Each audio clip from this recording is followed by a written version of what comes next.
Second thing I'm working on is getting him to perch on a platform. This is a platform. Let's see if I can show you what this is. So I'm going to tilt this down a little bit, so hopefully you can see it. Yeah, there you go. So the idea is we artificially create a place for his feet to stick, so that when we're really seriously working on not getting him to jump on us, I teach him initially to put his feet up on this little platform, and then gradually I fade the platform and I replace it with a piece of carpet. And then, so that click, remember, is telling him, yep, I really like that particular behavior. So now what I'm going to do is I'm going to get him to come off the platform, and then I'm going to come back here and see what he does. So he gets back up. Good boy. So we start it all over again. I can teach dogs how to heel really nicely. So if a heel is on the left-hand side, he right now can't position himself that way. But if I did this and brought it a little closer to him, I could simply teach him. Oops, you overshot it, friend. Come here. No, come here. There you go. So now I've got him in a heel position, and he's staying, forgive my butt, okay? And he's remaining in a heel position. So by reinforcing that position, I can teach him that that's a really valuable place for him to stay, okay? So that's the second thing that I've been working on. I'm gonna fade this away. Ah, yes, I see you. Okay. Third thing I've been working on with him is eye contact and attention. So every time he looks up at me, he gets reinforced for that behavior. Why?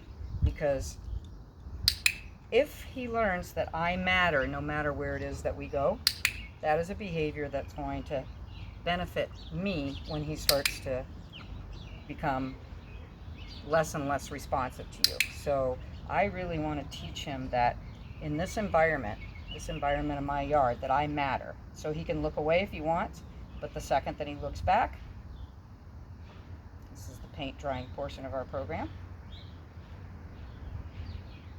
Just going to be patient with this. I probably need to bump up there we go. So he looked back up at me, and we start again. So I think he's getting tired of what it is that I'm giving him for treats. So I'm going to go back to my little cheese cone, which he really does love.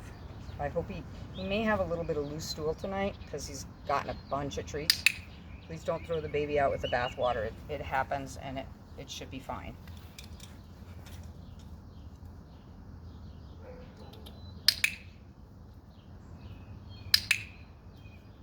So again, check in with me. Every time you look away, that's absolutely fine, but I want you to look back at me. And when you do, I'm going to capture that behavior like taking almost a snapshot with a camera, except for I click instead of, well, if you click with a camera too, but this is with the clicker, and then I reinforce that behavior. That's the third thing that I've been working on. And then lastly, we're working on trying to get him to lie down.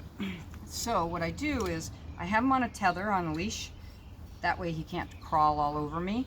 And I take the treat and I lure it down until he bends without getting his butt up, okay? So I'm looking for, there he goes. Actually, he just laid down. That's okay, he popped back up. So the trick is to get him to kind of curl into a little ball and then lie down. Right, first, I'll take just even sort of bending over like Snoopy on his dog, house. Let's see, I'm gonna try and turn this over, turn this down again. Yes, I know, it's very exciting to have me crawling all around, isn't it? Let's see if, oh crap.